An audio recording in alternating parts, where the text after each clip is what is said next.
Assalamualaikum warahmatullahi wabarakatuh.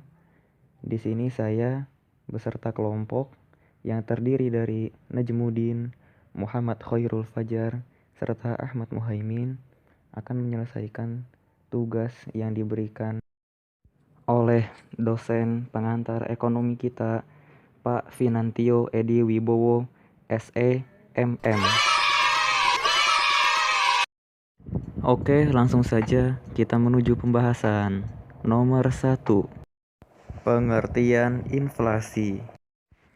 Inflasi adalah suatu keadaan perekonomian di suatu negara di mana terjadi kecenderungan kenaikan harga-harga barang dan jasa secara umum dalam waktu yang panjang atau kontinu.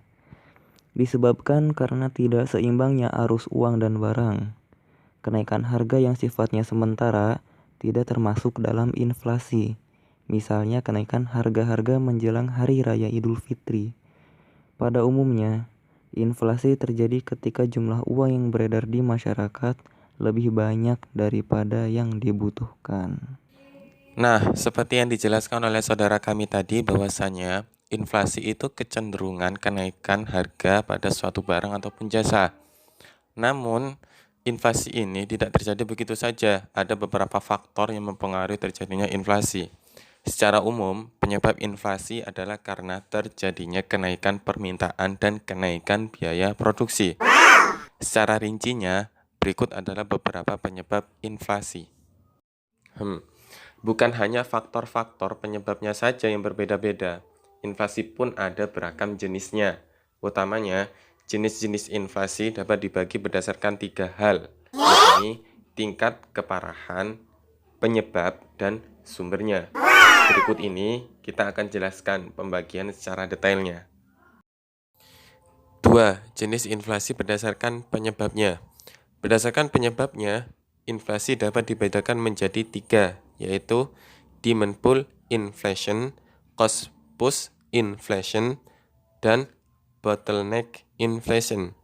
Demand pull inflation yaitu inflasi yang terjadi karena permintaan akan barang atau jasa lebih tinggi dari yang bisa dipenuhi oleh produsen.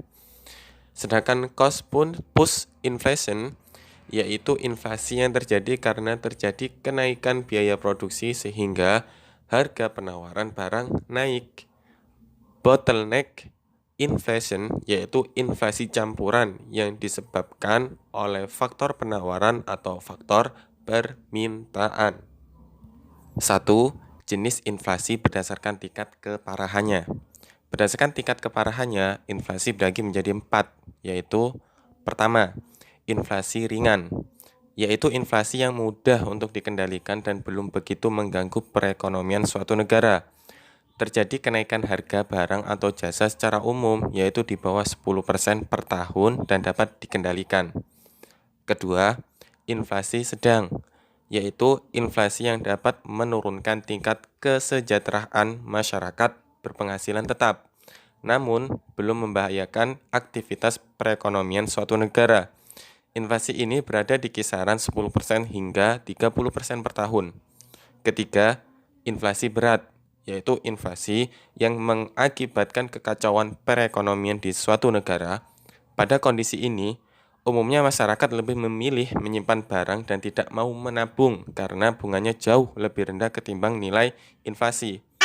Inflasi ini berada di kisaran 30% hingga 100% per tahun.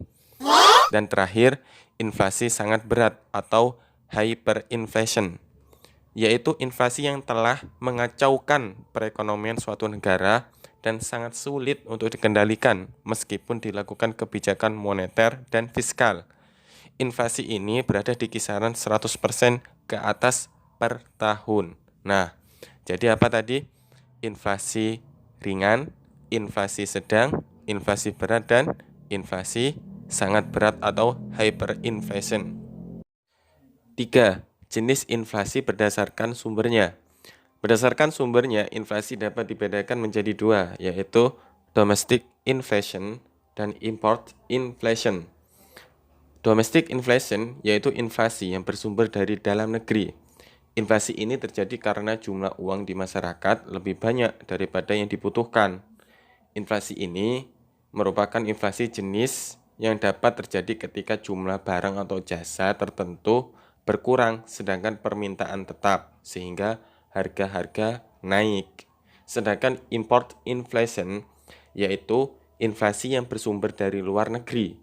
Inflasi ini terjadi pada negara yang melakukan perdagangan bebas di mana ada kenaikan harga di luar negeri. Contoh, Indonesia melakukan impor barang modal dari negara lain. Ternyata harga barang-barang modal di negara tersebut naik. Kenaikan harga tersebut berdampak bagi Indonesia sehingga mengakibatkan inflasi.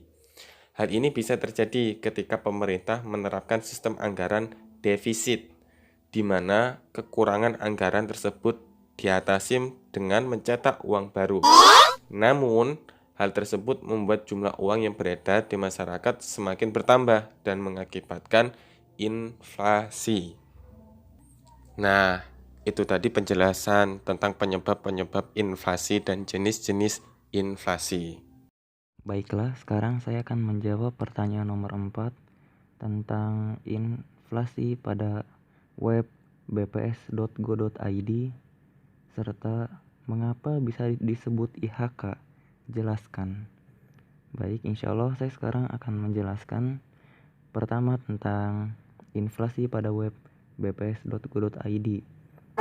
Yang saya temukan di web ini menyangkut inflasi yang terbaru adalah saya mendapatkan inflasi bulan Februari tahun 2020 itu 0,28. Kemudian saya lihat lagi pada indeks harga konsumen dan inflasi bulanan Indonesia tahun 2006 sampai dengan tahun 2020, yaitu pada tahun 2019 tingkat inflasi dan IHK ialah 2,72.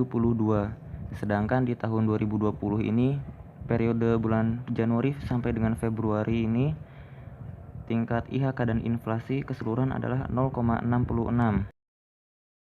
Mengapa disebut sebagai IHK?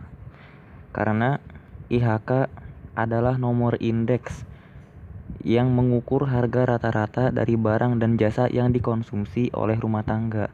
Jadi IHK ini merupakan tolak ukurnya untuk menghitung harga rata-rata dari barang dan jasa.